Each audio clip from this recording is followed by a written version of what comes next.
Yuk berdakwah bersama kami, dukung operasional dakwah dan sosial kami, raih pahala jariah yang terus mengalir sampai hari kiamat. Jazakumullahu khairan. Bismillahirrahmanirrahim. Assalamualaikum warahmatullahi wabarakatuh.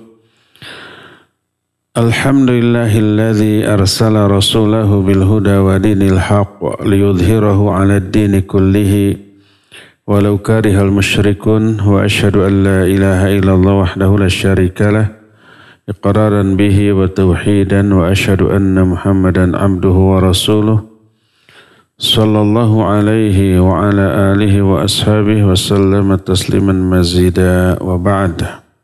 Alhamdulillah kita kembali berjumpa untuk melanjutkan kajian kitab Ad-Da'u wad-Dawa.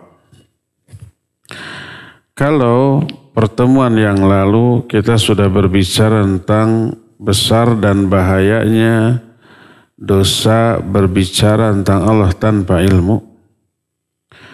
Kita akan lanjut sekarang tentang kezaliman merupakan dosa terbesar di sisi Allah Azza wa Jalla. Kenapa kezaliman merupakan dosa terbesar? Karena kezaliman dan permusuhan merupakan lawan utama dari keadilan. Padahal karena keadilan itulah Allah Azza wa Jalla menegakkan langit dan bumi. Karena keadilan itu pula Allah mengutus para Rasul alaihimussalatu wassalam. Karena keadilan itu pula Allah menurunkan kitab agar manusia menegakkan keadilan dengan melaksanakan isi kitab itu. Para Rasul diutus untuk menegakkan keadilan, kitab diturunkan untuk menegakkan keadilan. Sebagaimana firman Allah, walaqad arsalna rusulana bil bayyinat wa anzalna ma'ahumul kitaba wal mizan liyaquman nasu bil qist.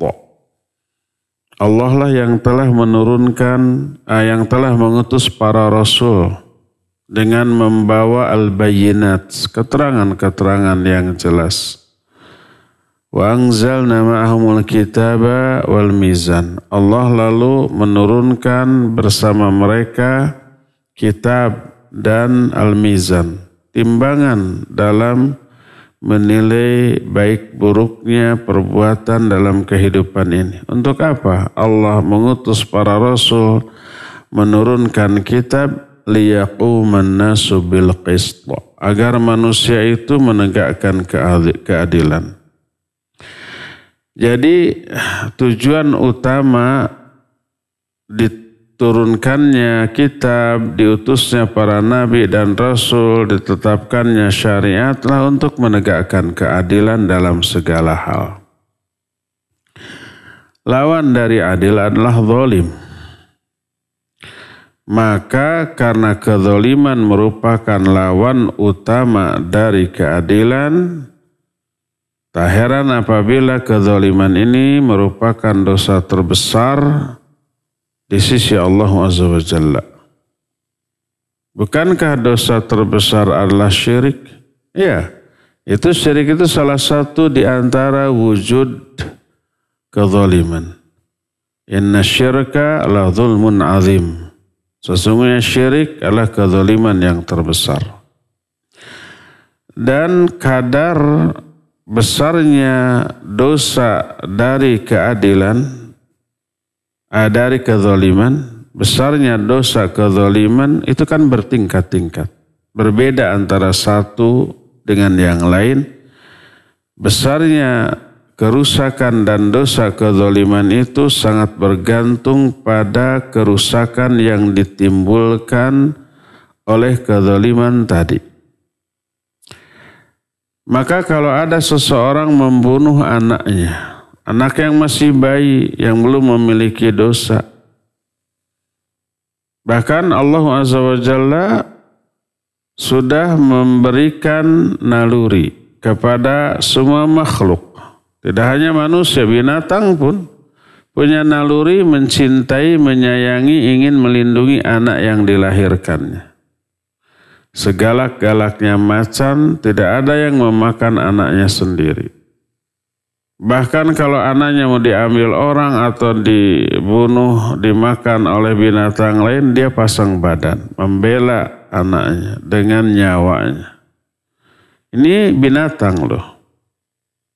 Apalagi orang, Allah sudah tanamkan secara naluriah ke dalam hati manusia rasa sayang, rasa cinta, rasa kasih kepada anaknya yang dilahirkannya. Tapi berani membunuh anaknya tersebut karena takut anaknya mengurangi jatah rizkinya. Anaknya nanti ikut makan bersamanya, ikut minum bersamanya, ikut menikmati harta yang diusahakannya. Dia nggak mau itu terjadi, lalu dibunuhlah anak itu. Maka kezaliman seperti ini merupakan seburuk-buruk kezaliman, sebesar-besar kezaliman kepada sesama.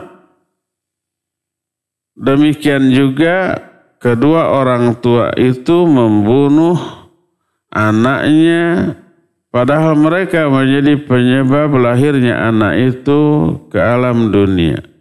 Dan mestinya mereka menyayanginya. Jadi tingkatan membunuh juga dosa dan keburukannya bertingkat-tingkat. Bergantung kepada pihak yang dibunuh, korban pembunuhannya. Kalau orang yang dibunuh itu memiliki hak yang tinggi, dia lebih layak atau lebih manfaat hidup karena manfaat bagi orang banyak. Maka membunuh orang seperti lebih besar dosanya. Makanya manusia yang paling dahsyat azabnya pada hari kiamat adalah orang yang membunuh seorang nabi atau dibunuh oleh seorang nabi. Berperang, memerangi seorang nabi sampai membunuh ataupun dibunuh, maka orang itu sebesar-besar dosa dan sebesar-besar azab pada hari kiamat. Ada hadisnya diterangkan dalam sebuah hadis yang sahih terdapat dalam kitab Silsilah Al-Hadits As-Sahihah. Di bawah membunuh para nabi ada dosa yang lebih kecil dari itu tapi masih termasuk dosa besar. Tapi dosanya tidak sebesar membunuh nabi. Yaitu membunuh imam, baik itu imam dalam urusan dunia seperti membunuh pemimpin, membunuh ulil amri, membunuh penguasa, atau di bidang agama seperti membunuh seorang ulama, seorang dai yang menyuruh manusia untuk berbuat adil, berbuat baik, yang mengajak manusia kepada Allah Azza wa Jalla dan memberi nasihat dan pelajaran kepada mereka tentang urusan agama mereka. Ini dosa terbesar kedua dalam hal membunuh. Dosa terbesar pertama membunuh para nabi. Dosa terbesar kedua membunuh para ulama dan termasuk juga ulil amri. Kalau orang membunuh sesama mukmin biasa, orang biasa, mungkin dia bodoh, tapi mukmin.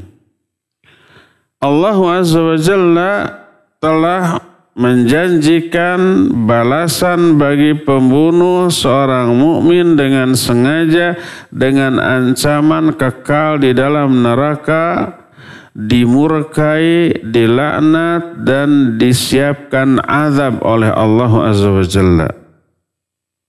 Al-Quran surah An-Nisa ayat 93 menyatakan, wa may yaqtul mu'minan muta'ammidan fajazauhu jahannam khalidan fiha wa ghadiba alaihi wa la'anahu wa 'adda lahu 'adzaban 'azima. Siapa orang yang membunuh seorang mukmin dengan sengaja, apalagi direncanakan, ini mukmin biasa loh. Bukan mukmin terbaik, bukan para ulamanya. Mukmin biasa yang mungkin peranannya tidak begitu besar kecuali untuk diri dan keluarganya saja. Lalu dibunuh. Siapa yang membunuh seorang mukmin dengan sengaja? Fajazauhu jahannam khalidan fiha. Maka balasannya dia di neraka jahanam dan dia kekal selama-lamanya. Ghadiba alaihi, Allah murka kepada dia. Wa la'anahu, Allah laknat dia. Wa adalahu azaban azima, dan Allah siapkan bagi orang itu azab yang sangat dahsyat. 4 tuh. Kekal dalam neraka, dimurkai, dilaknat, disiapkan azab yang sangat pedih. Ini adalah hukuman bagi membunuh orang mukmin dengan sengaja dan tidak ada penghalang, tidak ada uzur. Bukan karena terpaksa, ya, membela diri, bukan karena ada alasan ini dan itu, tanpa uzur. Dan tidak ada ikhtilaf di kalangan para ulama bahwa keislaman orang yang membunuh tersebut, yang melakukan pembunuhan karena sukarela dan karena ikhtiar, memang dia berusaha, ya, bahwa hal itu akan menjadi pencegah dari dilaksanakannya hukuman ini berupa kekalnya di dalam neraka. Karena dia muslim, dia tidak akan kekal di dalam neraka selama-lamanya. Sekarang timbul masalah. Wa hal tamna'u taubatul muslim minhu ba'da wuqu'i. Apakah kalau dia tobatnya seorang muslim setelah membunuh, dia tobat, dia menyesal.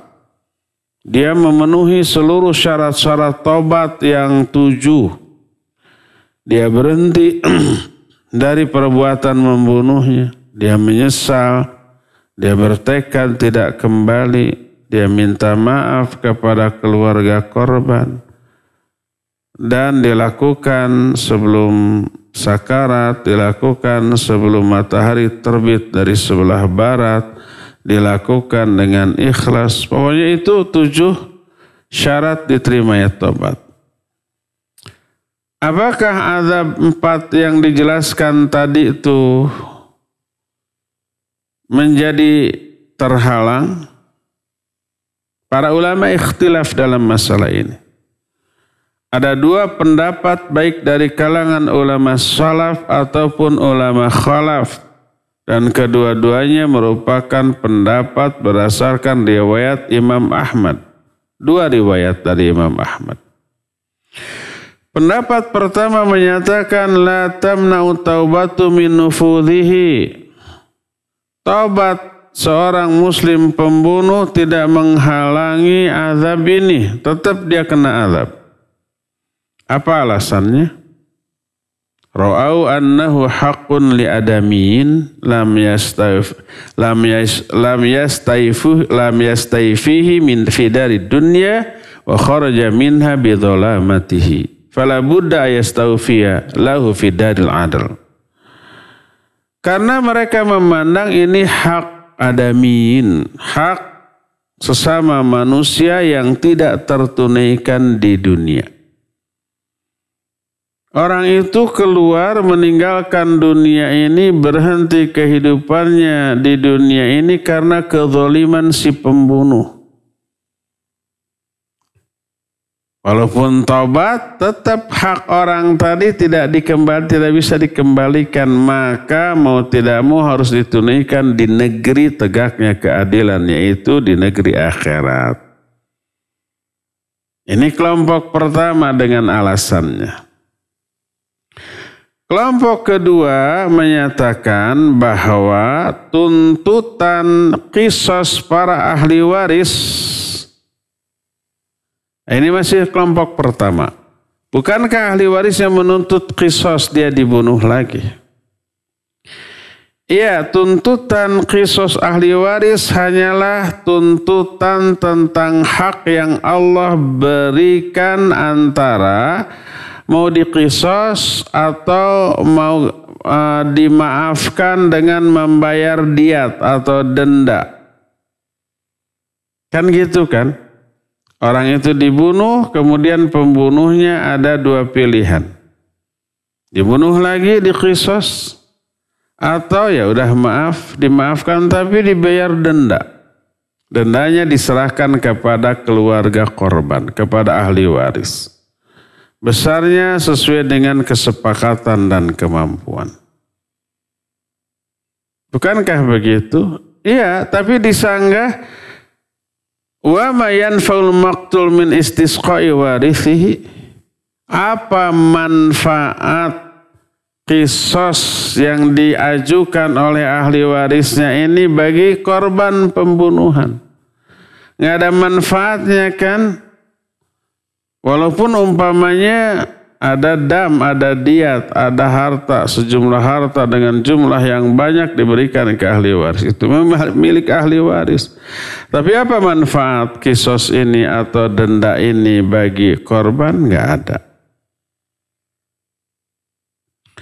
Dan inilah pendapat yang terbenar di antara dua pendapat dalam masalah ini. Artinya hak korban pembunuhan tidak gugur, tidak terhapus karena tuntutan qisas dari ahli waris. Dan keduanya merupakan dua pendapat dari sahabat Imam Ahmad dan Imam Syafi'i serta yang lain-lainnya. Ada lagi pendapat lain bahwa gugur dosa atau hukuman pembunuh dengan taubat dan dengan tuntutan qisas ahli waris. Karena taubat itu bisa menghapus dosa-dosa sebelumnya. Juga dosa tersebut dari kejahatan yang dilakukannya sudah dihukum dengan hukum qisas. Dia dibunuh lagi. Mereka berkata, wa idza kanati taubatu tamhu atharul kufri was-sihr wa huma a'dhamu isman minal qata'. Fa kaifa taqsuru an mahwi atharil qata'? Wa qad qabila Allahu taubatal kuffar alladzina qatalu awliya'ahu wa ja'alahum min khiyari ibadihi wa da'al ladzina ahraqu awliya'ahu wa fatanuhum an dinihim ila taubah. Kalau taubat bisa menghapus bekas-bekas kufur dan sihir. Jadi kalau orang tadinya kufur atau mempelajari serta mempraktekkan sihir kemudian bertobat dari hal itu, terhapus dosanya. Padahal kufur dan sihir itu lebih besar dosanya daripada membunuh. Tapi dengan tobat terhapus dosa sihir, dosa kufur. Kenapa ini tidak berlaku bagi dosa membunuh? Padahal Allah Azza wa Jalla sudah menerima tobatnya orang-orang kafir yang pernah membunuh para wali Allah dan menjadikan mereka sebagai hamba-hamba terbaik. Para sahabat sebelum mereka masuk Islam, mereka itu kafir dan membunuh sahabat-sahabat yang lebih senior daripada mereka. Kita mengenal umpamanya sahabat Abu Sufyan, kita mengenal Khalid bin Walid. Itu waktu sebelum Nabi dan para sahabat hijrah, zalimnya luar biasa. Setelah hijrah mereka memerangi Nabi dan para sahabat di perang Badar, di perang Uhud, di perang Ahzab gitu, memerangi dan telah membunuh banyak sahabat-sahabat yang mulia. Bukan satu dua, mungkin puluhan, mungkin ratusan. Tapi kemudian mereka tobat dan masuk Islam. Masuk Islamnya itu setelah Futuh Mekah masuk Islam. Itu setelah banyak membunuh para sahabat. Dan keislamannya bagus, mereka menjadi khiyaru ibadillah, menjadi hamba-hamba Allah terbaik. Termasuk orang-orang yang pernah membakar para wali Allah, menyiksa para wali Allah, oleh Allah diseru, dipanggil untuk tobat kembali kepada agama Allah. Nggak boleh putus asa karena besarnya dosa yang pernah dilakukan. Allah tetap membuka pintu tobat bagi mereka. Allah berfirman dalam surah Az-Zumar ayat 53. Kata Allah subhanahu wa ta'ala, Qul ya ibadiyalladzina asrafu ala anfusihim la taqnatu min rahmatillah innallaha yaghfiru dzunuba jami'a.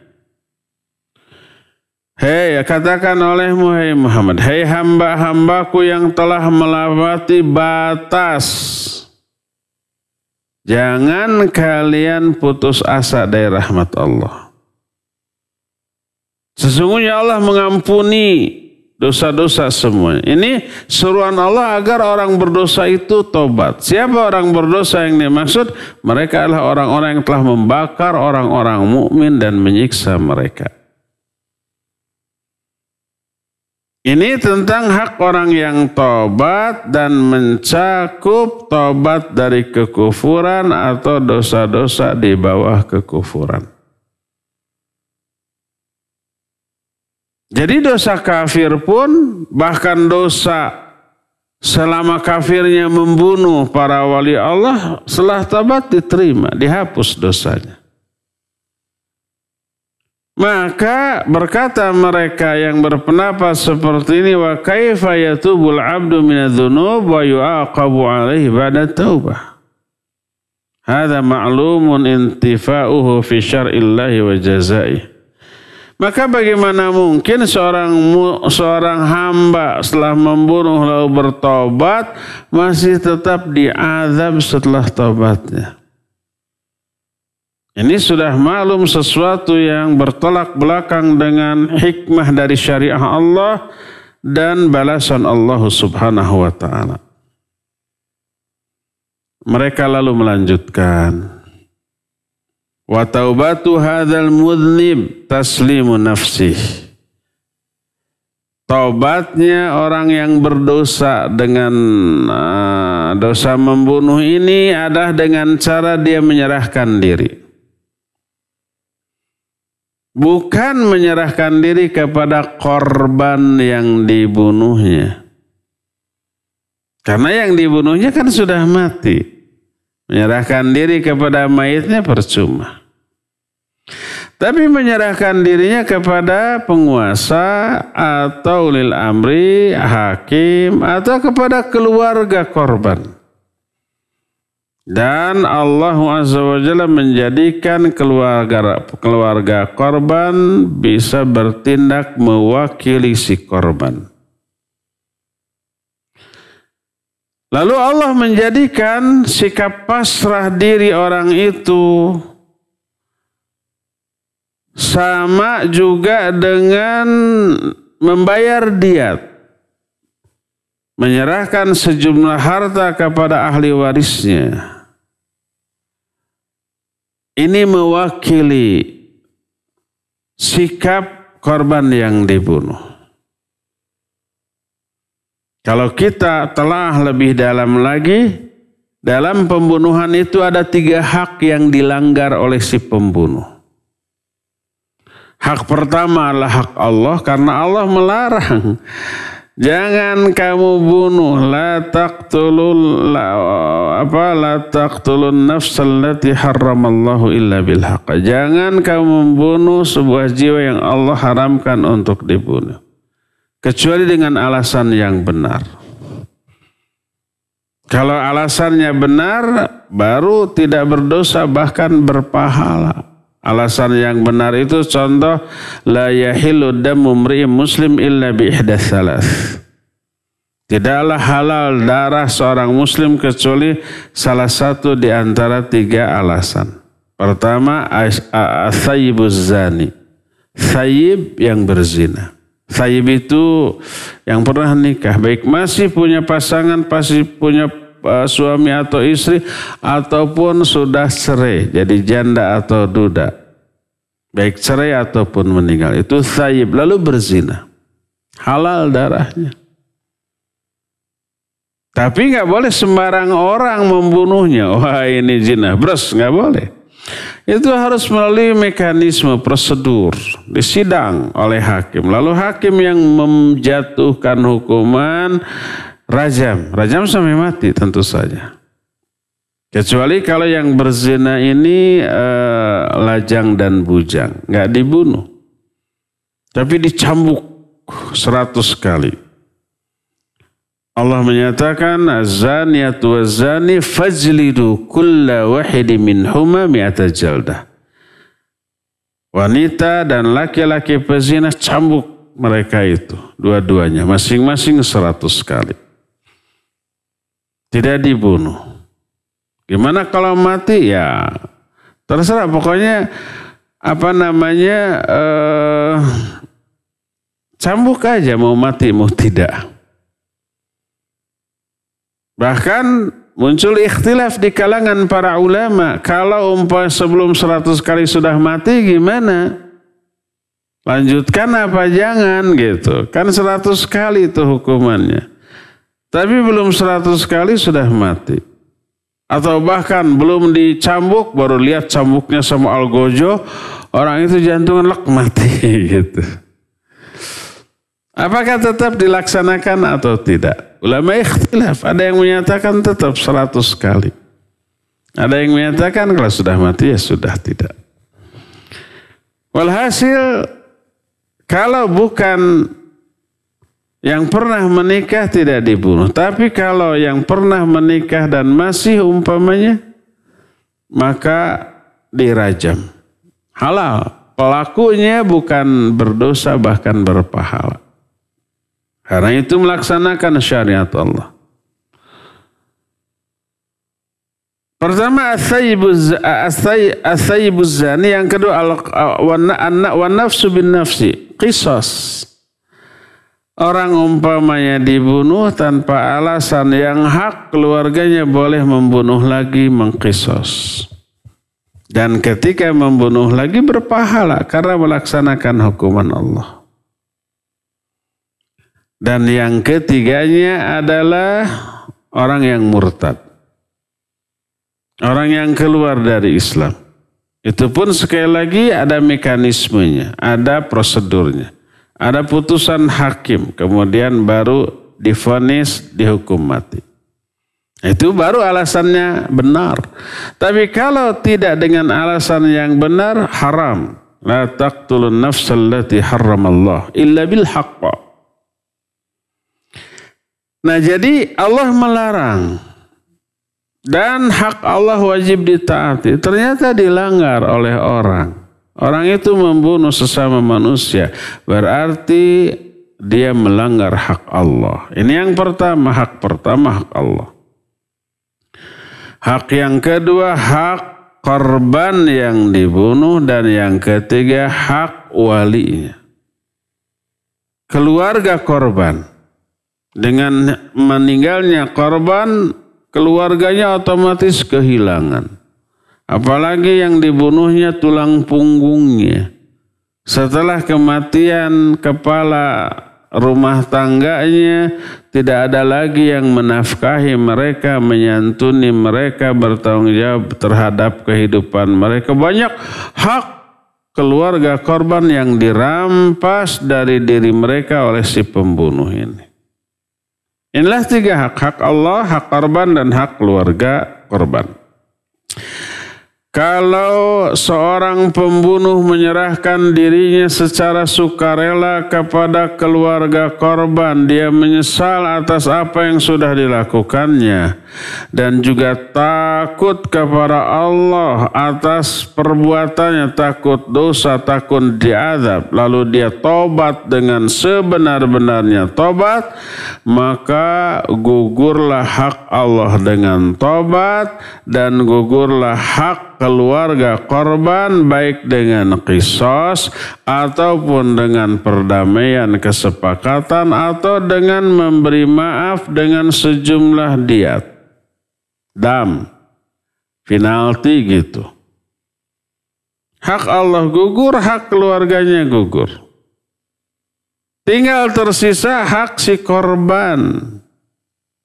Ini yang tidak tertunaikan di dunia. Maka Allah Azza wa Jalla mengganti hak korban ini pada hari kiamat dari si hamba yang sudah bertaubat. Bagaimana cara menunaikan? Diislahkan antara keduanya. Lalu tidak sia-sialah hak ini dan hak itu. Orang yang taubat, pembunuh yang tobat tidak sia-sia dengan tobatnya. Orang yang dibunuh juga tidak sia-sia juga, haknya tetap tertunaikan. Nanti di akhirat atas pengaturan Allah Azza wa Jalla yang maha adil. Adapun masalah harta, para ulama ikhtilaf. Kalau kezalimannya itu menyangkut masalah harta, yaitu apanya? Denda tadi, dam tadi yang diserahkan kepada ahli waris. Para ulama ikhtilaf. Sebagian mereka berkata, idza addama alaihi minal mal ilal waris faqad bari'a min uhdatihi fil akhirah kama bari'a minhu fid dunya. Bila si pembunuh ini telah menyerahkan sejumlah harta sebagai denda kepada keluarga korban, maka dia sudah berlepas diri dari tanggung jawabnya baik di akhirat, sebagaimana dia juga sudah berlepas diri dari tanggung jawabnya di dunia. Karena itulah aturan Allah, bayar dendanya. Sudah ditunaikan di dunia, berarti sudah tertunaikan juga di akhirat. Ini kelompok pertama, beres sudah. Tapi kelompok kedua menyatakan bal al-mutalabatu liman zalamahu bi akhdhihi baqiyatun alaihi yaumal qiyamah. Tuntutan orang yang dibunuh kepada si pembunuh atas kezalimannya itu tetap berlaku sampai hari kiamat. Nanti tuntutan itu akan diajukan pada hari kiamat. Kenapa?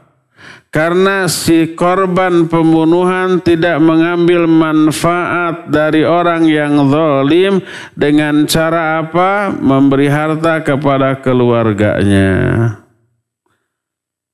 Karena apa? Karena si korban tidak bisa menikmati manfaat dari harta tersebut.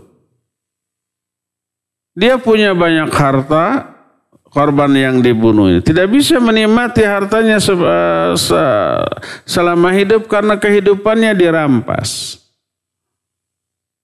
Dan orang yang menjadi korban ini tidak mengambil manfaat apapun dari apapun yang dilakukan oleh si korban yang masih oleh si pembunuh yang masih hidup. Baik dikisos atau membayar diat, dimaafkan, itu nggak ada efek manfaat bagi si korban. Berkata ulama-ulama yang berpendapat demikian, lawin taqalal malu min wahidin ila wahidin wa ta'addadal warathah kanatil mutalabah bihi lil jami' li'annahu haqqun kana yuhibbu alaihi daf'uhu ila kulli wahidin minhum inda kaunihi wal warith wa hadha qawlu ta'ifah min ashabi Malik wa Ahmad. Kata mereka, seandainya berpindah harta dari seorang ke orang lain, sedangkan ahli warisnya itu banyak, tidak hanya 1-2 orang, banyak. Dan seluruh masing-masing ahli waris itu menuntut, karena itu hak mereka. Dan mereka ingin masing-masing orang memperoleh haknya sebagai ahli waris.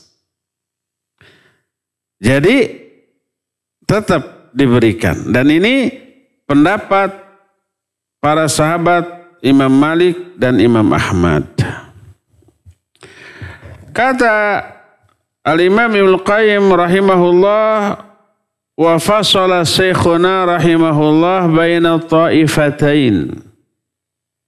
Guru kami merinci pendapat antara 2 kelompok tadi. Guru kami itu maksudnya adalah Syekhul Islam Ibn Taimiyah rahimahullahu ta'ala. Beliau menyatakan, in tamakkanal mawruth min akhdhi malihi wal mutalabah bihi falam ya'khudhu hatta mat, saratil mutalabah bihi lil warith fil akhirah kama hiya kadzalika fid dunya. Wa illam yatamakkan min talabihi wa akhdhihi bal hala bainahu wa bainahu zulman wa udwanan fattalab lahu fil akhirah. Kata beliau, bila memungkinkan si pewaris itu yang mewariskan, korban yang dibunuh, mengambil hartanya dan menuntut, tapi dia tidak bisa mengambilnya sampai mati, maka tuntutannya diberikan kepada ahli waris di akhirat, sebagaimana ini juga terjadi di dunia. Seperti contoh orang yang dibunuh, tapi pembunuhnya ini tidak dituntut baik hartanya ataupun qisasnya gitu ya, sampai matinya. Maka tuntutannya selama hidup di dunia tidak tertunaikan, maka sampai ke akhirat. Sebagaimana tuntutan ini juga terjadi di dunia. Kalau di dunia korban tidak bisa menuntut, maka ahli warisnya boleh melanjutkan tuntutan itu dan berhak atas hal itu. Tapi kalau ternyata di dunia tidak tertunaikan, di akhirat boleh menuntut baik korban pembunuhannya maupun ahli warisnya, semuanya menuntut. Wa illam yatamakkan min talabi wa akhdhi. Kalau ahli warisnya itu tidak memungkinkan menuntut, mengambil haknya di dunia, terhalang oleh kezaliman atau permusuhan, pokoknya si pembunuhnya itu umpamanya arogan, punya kuasa, punya uang, punya segala macam, sehingga nggak bisa dituntut dan nggak mau dikisos, nggak mau bayar diat, maka di akhirat korban yang dibunuhnya menuntut, keluarganya juga ikut menuntut. Dan inilah rincian terbaik yang bisa dikatakan. Karena apa? Karena harta, apabila harta ini direbut oleh orang yang zalim dari seseorang, dan orang tersebut tidak bisa mengambilnya kembali, sama seperti contoh umpamanya orang punya hamba sahaya, dan hamba sahaya ini harta, tapi ternyata hamba sahaya itu dibunuh oleh orang lain. Rugi dia, ya rugi. Pemilik hamba sahaya itu rugi. Atau umpama seseorang punya rumah, rumahnya dibakar oleh orang lain. Atau seseorang punya makanan atau minuman, makanan dan minumannya dimakan, diminum oleh orang lain, dirampas, dicuri. Nah, hal-hal yang seperti ini adalah merupakan hak si pemilik harta. Karena si pemiliknya masih hidup. hamba sahaya dibunuh, rumahnya dibakar, makanan minumnya diambil, dimakan oleh orang lain. Ini hak si pemilik, bukan hak ahli waris. Maka tuntutan menjadi hak orang yang hartanya dirampas tersebut. Bukan ahli warisnya. Oleh karena itulah, maka kalau umpamanya harta tersebut dirampas dan orangnya masih ada, maka menjadi hak pemilik harta tersebut. Kecuali apabila hartanya dirampas, rumahnya dibakar, kemudian hamba sahanya dibunuh, pemiliknya juga dibunuh. Sehingga pemiliknya nggak bisa nuntut di dunia. Maka jatuh ke ahli warisnya. Tuntut terus di dunia. Ternyata di dunia nggak bisa nuntut sampai mati ke akhirat. Maka ya pemilik harta itu bisa menuntut, ahli warisnya juga bisa menuntut. Kenapa ahli warisnya bisa menuntut? Karena dia punya hak memanfaatkan harta warisan si korban, tapi tidak ditunaikan sampai matinya. Maka ada hak dia. Sehingga kalau tidak tertunaikan di dunia, di akhirat juga tetap harus ditunaikan. Boleh dia menuntut. Nah sekarang bagaimana kalau hartanya berupa sesuatu yang ada permanen tapi tidak dimanfaatkan. Umpamanya hartanya itu berupa bangunan. Atau berupa tanah kosong gitu aja. Tidak ditanam, tidak disewakan, tidak dipakai gitu ya. Atau benda-benda tertentu yang tidak dimanfaatkan tapi tetap ada sampai pemiliknya mati. Setelah pemiliknya mati, benda-benda tersebut menjadi milik ahli waris. Kalau pernah dirampas ya, tanah dirampas, bangunan ada dipakai. Ini bangunan saya beli aja ya, boleh. Tapi ternyata mana uangnya? Nggak dikasih. Ini sudah jadi milik saya. Uangnya tidak dikasih. Dirampas, tanah dirampas. Atau benda-benda lainnya juga dirampas. Sampai yang pemiliknya mati. Maka hak kepemilikan jatuh ke ahli waris. Dia boleh menuntut orang yang merampasnya untuk mengembalikannya setiap waktu. Kalau tidak dikembalikan, dia boleh menuntut kelak di sisi Allah Azza wa Jalla sebagaimana dia berhak menuntut di dunia melalui penguasa. Lapor polisi, lapor hakim. Tapi ternyata kalah kasusnya umpamanya. Tetap tuntutan itu akan berlanjut di akhirat, di Mahkamah Agung yang Maha Adil. Dan Allah Azza wa Jalla sebagai hakimnya. Berdasarkan hal itulah maka setiap kezaliman apapun bentuknya, baik kezaliman tentang harta, kezaliman tentang nyawanya terhadap sesama manusia merupakan dosa besar yang tidak akan pernah lolos pelaku kezaliman itu dari tuntutan dan hukuman. Kalau lolos di dunia, di akhirat dia tidak akan bisa lepas, tidak akan bisa lolos. Walhasil semua dosa yang dilakukan oleh manusia kepada orang lain ini merupakan perampasan hak dan ini kezaliman apapun bentuknya. Membunuh, merampas hak nyawa orang itu.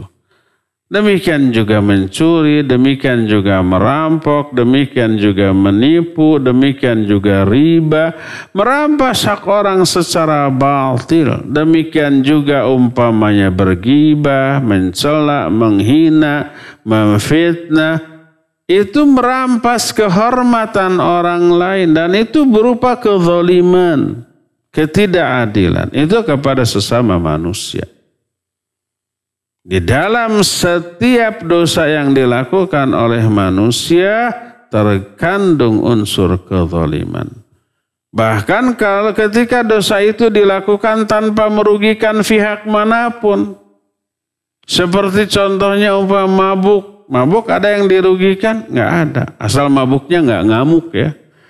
Dia umpama beli minuman keras dengan uang sendiri, masuk ke kamar, ngunci kamar, lalu teler. Dosa apa tidak? Besar dosanya. Nggak ada orang yang dirugikan. Tetap mengandung unsur kezaliman. Zalim ke siapa? Zalim ke diri sendiri. Dia merusak. Diri sendiri merusak mentalnya, merusak pikirannya, merusak perasaannya, merusak beberapa organ vital dari tubuh yang harus dia perbaiki, merusak lambungnya, paru-parunya, jantungnya, ginjalnya. Itu kan rusak dengan minuman keras tadi. Zalim dia kepada diri sendiri.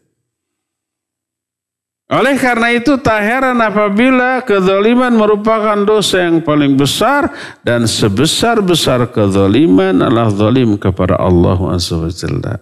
Yaitu berbuat syirik, berbuat kufur.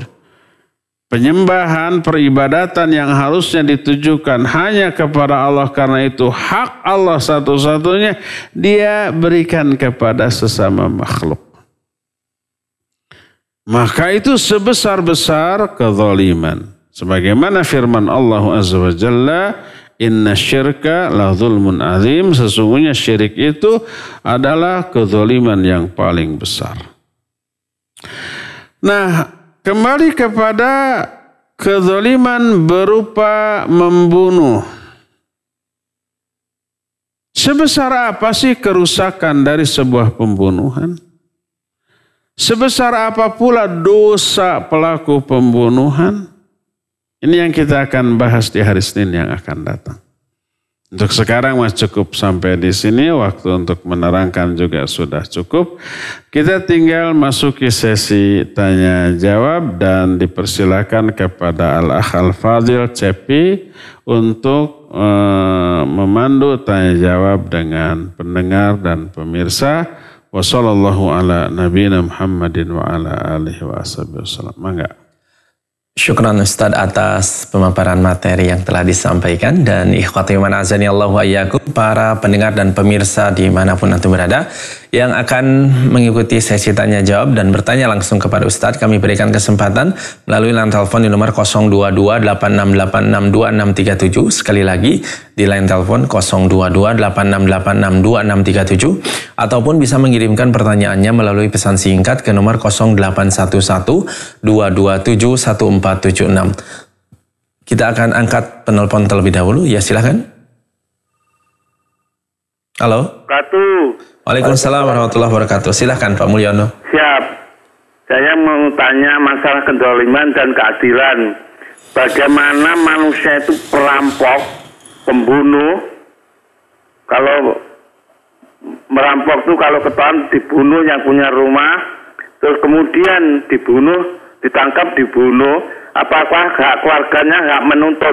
Sekian, assalamualaikum warahmatullahi wabarakatuh.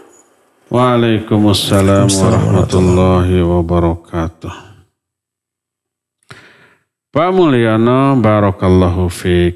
Kalau ada perampok, merampok, hartanya diambil, nyawa pemilik rumah yang dirampok juga diambil, dibunuh. Yang lebih parah, wanitanya juga diperkosa, waliyadzubillah. Apakah para korban itu bisa menuntut? Ia pasti menuntut di akhirat. Kalau di dunia nggak bisa nuntut karena sudah mati. Tapi sekalipun demikian, hak korban tetap akan dan wajib ditegakkan, ditunaikan oleh ulil amri, oleh penguasa. Kasus pembunuhan dan perampokan ini bukan masuk delik aduan. Mau ngadu mau tidak, korban atau keluarga korban, maka tetap polisi harus bergerak.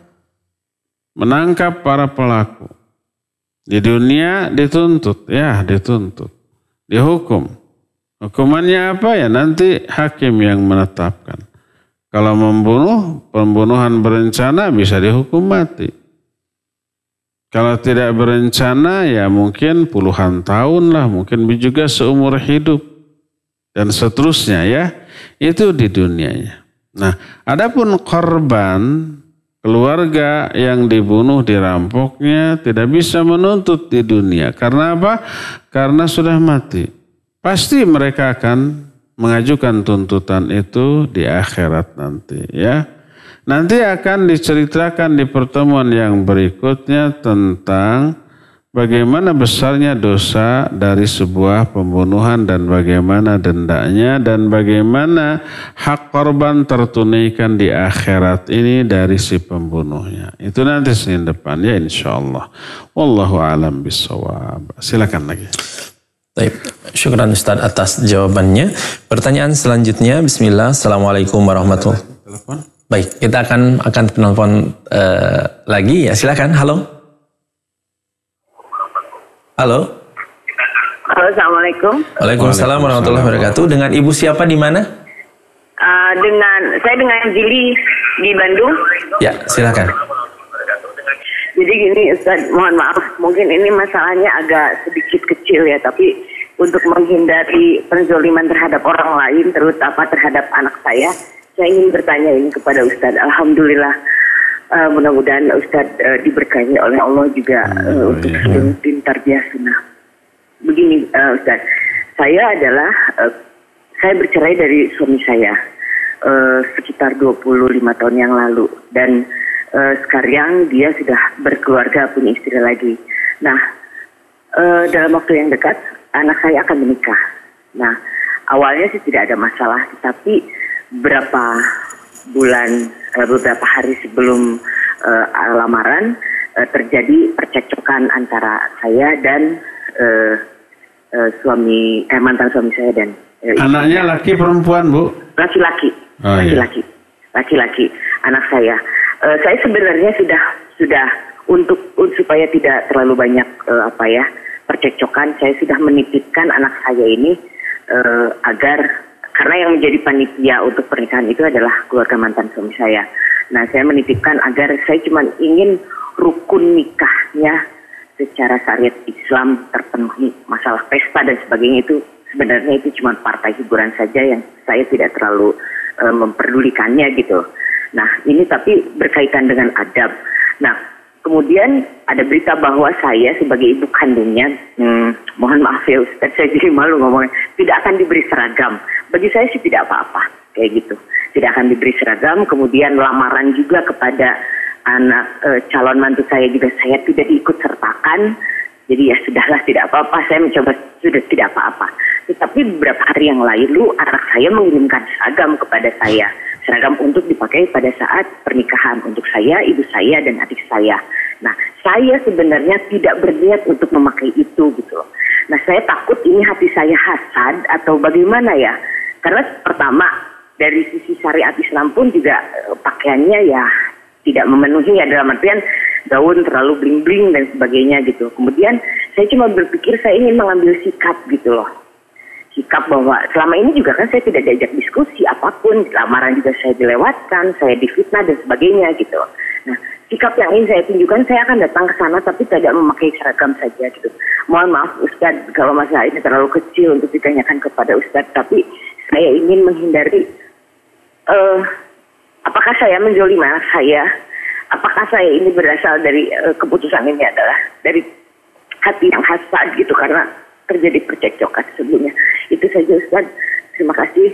Assalamualaikum.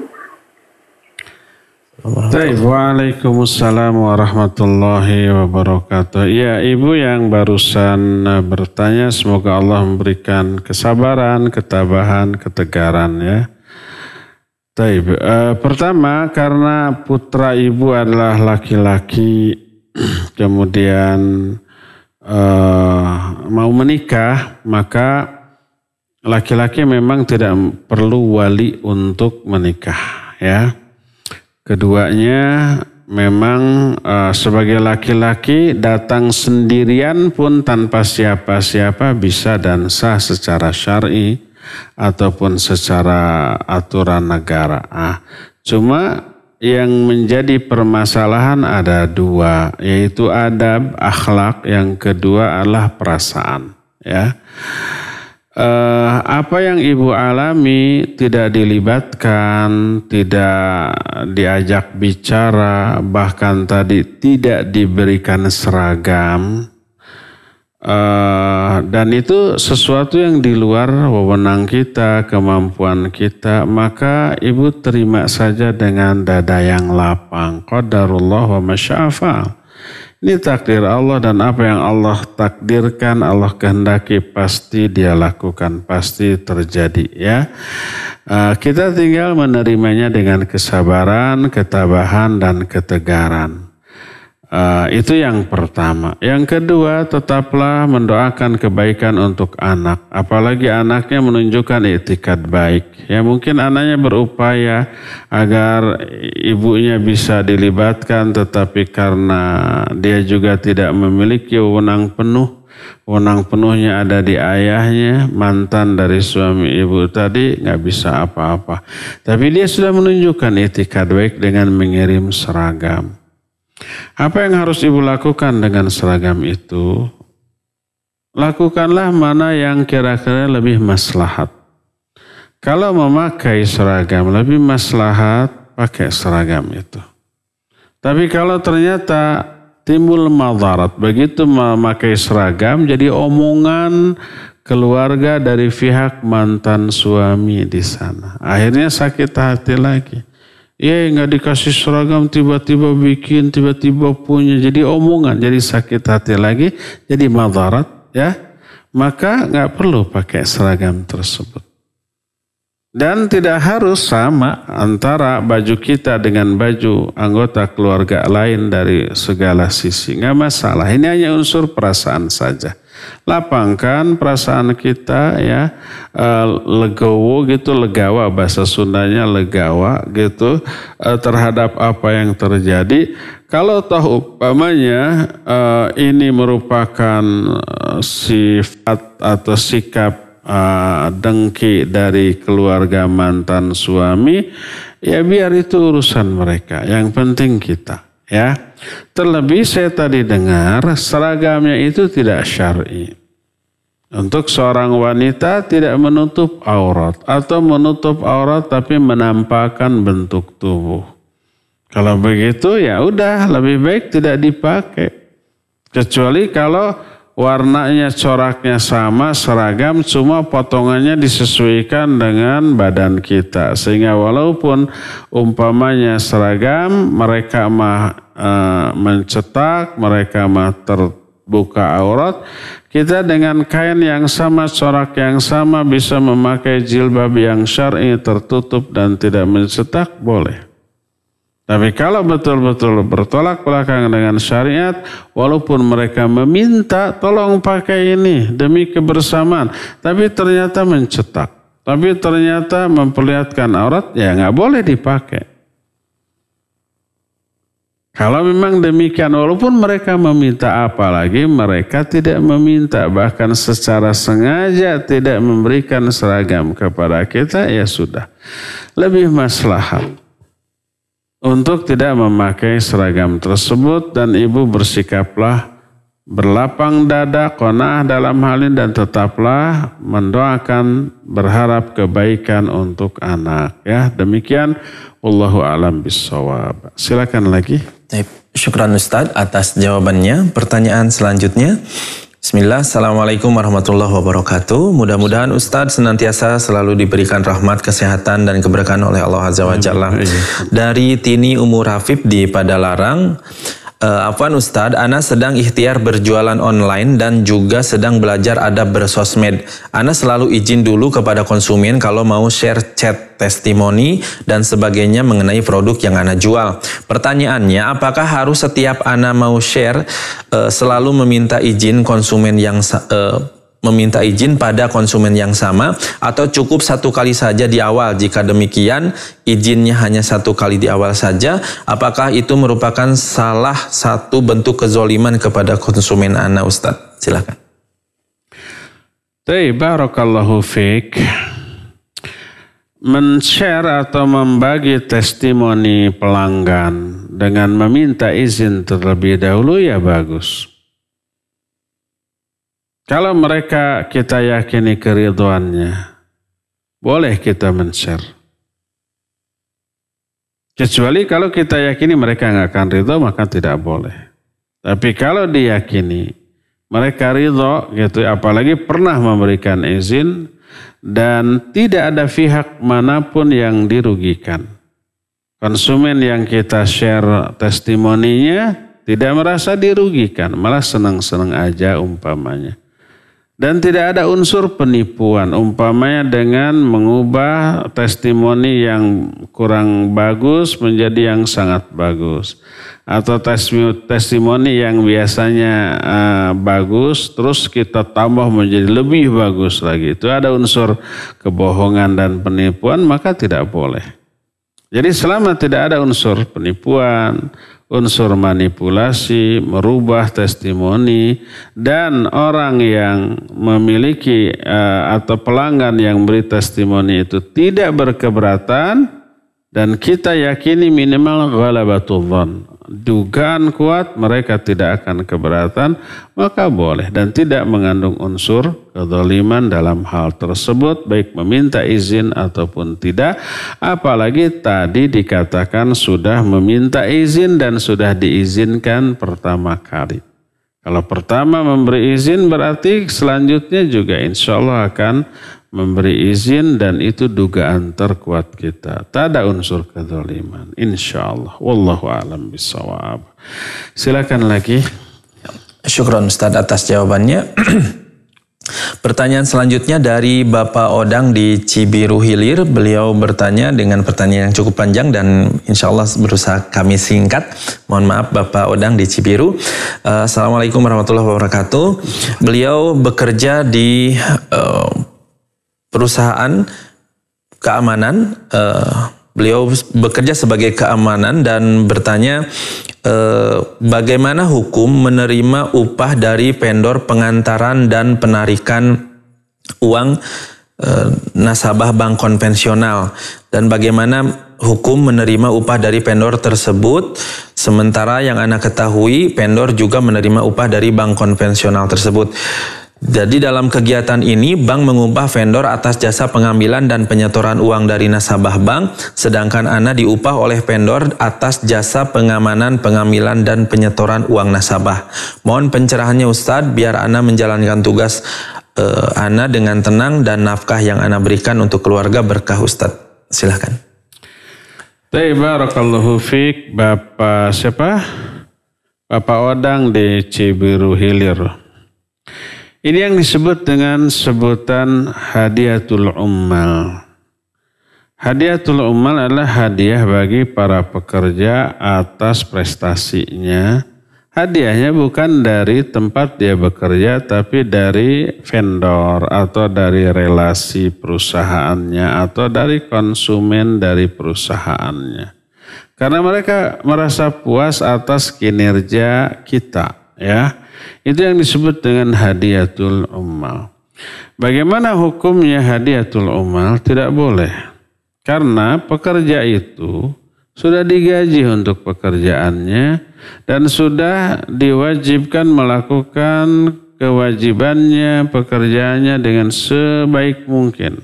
Kalau berkaitan dengan konsumen, si konsumen harus puas. Kalau berkaitan dengan vendor, dengan relasi, si vendor, si relasi harus puas, gitu ya. Dan itu kewajiban, dan untuk itu dia dibayar. Nah, adapun kalau nanti ada hadiah karena kepuasan si pelanggan kepada kinerja kita, maka hadiah itu boleh diterima, tapi bukan milik si pekerja ini, tapi milik perusahaan tempat si pekerja ini bekerja. Tidak boleh dia klaim sebagai milik sendiri, ya. Sebagaimana ada salah seorang sahabat diperintahkan, ditugaskan oleh Nabi alaihi salatu wassalam untuk menarik zakat, infak, sedekah dari umat. Dia tunaikan secara amanah, secara jujur. Setelah terkumpul dia setorkan ke Nabi SAW. Ini hasil pengumpulan zakat, infak, sedekah. Ini hadiah buat saya pribadi dari orang-orang yang menitipkan itu. Apa kata Nabi SAW? Kenapa kamu tidak diam saja di rumah? Apakah kalau kamu diam saja di rumah orang itu akan memberi kepada kamu? Tidak. Orang itu memberi kepada kamu karena kamu bekerja begini dan kamu dapat bayaran dari pekerjaanmu. Akhirnya Nabi SAW menyuruh orang itu memasukkan pemberian orang-orang kepada pribadi dia, dimasukkan ke dalam uang yang dikumpulkan zakat, infak, sedekah tersebut. Jadi bukan milik pribadi dia, tapi milik siapa yang menugaskan dan membayar dia untuk pekerjaan itu. Nah, jadi boleh Pak Odang tadi diterima saja, kemudian setorkan ke bos. Ini saya dapat tip, dapat hadiah dari konsumen atas jasa pengawalan keamanan yang saya lakukan. Karena saya sudah dibayar untuk pekerjaan ini, saya merasa ini bukan hak saya. Mereka puas, mereka merasa senang dengan pekerjaan kita, itu berarti prestasi perusahaan. Ini milik perusahaan, kasihkan ke bos kita. Nah, kalau kata bos, ya oke, saya terima sebagai orang berwenang di perusahaan ini. Nih saya kasihkan sebagai hadiah bagi kamu, sebagai pekerja, sebagai bonus. Nah, baru itu halal. Karena hadiah tersebut dari perusahaan tempat kita bekerja. Dia memberi bonus karena memberi citra yang baik tentang perusahaannya dalam pandangan vendor, relasi, konsumen, dan yang sejenisnya pihak lain. Oh, citra kita menjadi bagus karena prestasi kamu. Ini kasih insentif, dikasih bonus, dikasih hadiah taman. Boleh. Jadi ambil, setorkan dulu. Kalau kata si bos dikasih lagi, terima. Kalau kata bos, ya udah, kamu bagus, nanti akan naik pangkat. Tapi itu tidak dikasih, ya sudah, jangan menggerutu si bos. Kaduhung, apa kaduhung itu? Menyesal saya ngomongnya. Jangan menyesal, itu ada kredit poin yang bagus untuk dia, ya. Demikian Pak Odang, Allahu a'lam bishawab. Silakan Ustaz atas jawabannya. Pertanyaan selanjutnya. Bismillah, Assalamualaikum warahmatullahi wabarakatuh. Semoga Allah senantiasa menjaga Ustadz dan tim Tarbiyah Sunnah dan juga seluruh kaum muslimin. Amin. Ustadz izin bertanya, bagaimana apabila suami lalai dalam sholat, menunda-nunda dan sering menjamah sholat padahal tidak ada uzur syar'i, terlebih sholat subuh, sering dilakukan di atas jam 8 pagi dengan sengaja. Sudah dinasihati tapi tetap lalai. Salahkah apabila istri keluar rumah dan tidak tinggal dengan suami karena khawatir akan terpengaruh keimanannya dan juga karena tidak dapat memberikan contoh yang baik untuk istri dan anaknya? Apakah istri boleh meminta pisah karena perkara ini? Karena suami tidak bertanggung jawab untuk perkara agama anak dan istrinya. Namun untuk perkara dunia, nafkah untuk istri dan kebutuhan untuk anak, sang suami bertanggung jawab. Mohon arahannya Ustadz, jazakumullahu khairan. Silahkan. Taib wa jazakillahu khairan. Ibu yang barusan bertanya. Taib. Tidak boleh seseorang menjamak sholat tanpa uzur. Termasuk dosa besar. Imam Az-Zahabi dalam kitab Al-Kabair dalam bab tarkus sholah, beliau menyatakan termasuk di antara dosa besarlah meninggalkan sholat. Ya. Kemudian merinci beberapa jenis dosa yang banyak dilakukan oleh manusia dalam hal sholat. Di antara melalaikan sholat, menunda-nunda waktu sholat, apalagi sampai keluar dari waktunya. Tidak sah kalau sengaja. Sholat subuh jam 8 siang matahari sudah. Itu bukan sholat subuh, sholat duha. maka tidak sah sholat subuhnya. Kecuali kalau ada uzur. Kalau ada uzur itu umpamanya karena ketiduran, tidak sengaja pas bangun jam 8, tidak ada yang membangunkan, dia ada uzur boleh, nggak dosa. Tapi kalau sengaja, apalagi rutin terus, ya dosa dan tidak diterima. Karena sudah habis, keluar dari waktunya.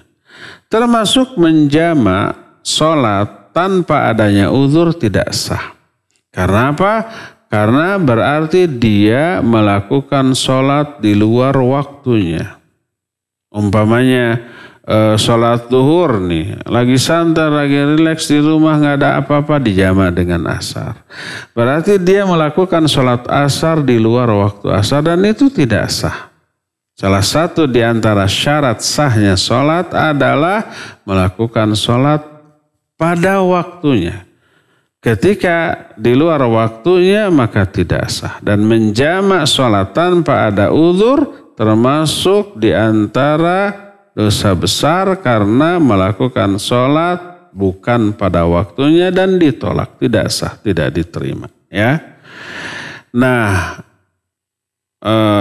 sekarang kalau suami demikian sudah diingatkan, sudah diberitahu, sudah diterangkan, kekeh tidak berubah.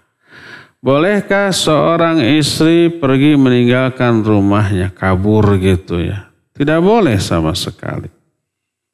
Selama dia berstatus menjadi istrinya, tidak boleh. Kalau mau diajukan dulu cerai, khulu. Setelah khulu terjadi dia keluar rumah boleh. Ya. Nah, boleh nggak mengajukan tuntutan cerai kepada orang seperti itu? Boleh. Kalau umpamanya seseorang, suami melalaikan kewajiban sholat, tidak saum Ramadan, atau melanggar apa yang nyata-nyata Allah haramkan. Seorang suami berjudi, seorang suami mabuk, seorang suami berzina, seorang suami merampok, nyata-nyata melanggar apa yang Allah larang secara qat'i dan sudah ditegur, sudah diberitahu tapi tetap ngeyel di atas kesalahannya, itu sudah menjadi alasan syar'i seorang istri boleh mengajukan gugatan cerai kepada suaminya seperti itu. Ya, kalau tidak akan awet tapi rajit. Bertahan tapi penuh penderitaan. Dan mungkin dia akan terpengaruh, terpengaruh menjadi pengaruh yang buruk. Ingat, al-mar'u ma'aman ahabba. Seseorang akan bersama-sama dengan orang yang dicintai. Sampai hari kiamat. Sampai di akhirat. Kalau orang yang kita cintai ternyata ke neraka, wal'iyadzubillah, maka kita pun akan bersama-sama dia. Makanya, kalau berteman saja, berkawan saja, kita harus pula pilih. Al-maru ala dini khalili falyanzur ahadukum may yukhalil. Seseorang agamanya akan dipengaruhi oleh agama kawannya. Maka hendaklah kalian perhatikan dengan siapa kalian berkawan. Padahal berkawan tidak selama-lamanya bersatu seumur hidup. Tidak setiap hari berjumpa. Kalau dengan suami istri setiap hari pasti berjumpa seumur hidup. Maka wajib untuk memperhatikan aspek agamanya. Kalau ternyata agamanya buruk dan mempengaruhi agama kita menjadi buruk pula, maka itu menjadi alasan syar'i untuk mengajukan gugatan cerai. Kalau mau cerai dulu baru pergi. Jangan pergi dulu. Cerainya tidak dilakukan, maka dia dosa karena tetap status dia sebagai istrinya. Ya, wallahu a'lam. Terakhir ya, silakan. Pertanyaan selanjutnya Ustadz. Bismillah. Afwan Ustadz, saya akhwat. Izin bertanya, apakah pengajar ilmu syar'i namun dirinya masih kurang ilmunya, apa itu zolim terhadap diri sendiri Ustadz? Mohon nasihatnya Ustadz. Jazakallahu khairan. Silakan. Pengajar ilmu syar'i tapi ilmunya belum memadai gitu. Nah, ini bahaya. Namanya ruwaibillah.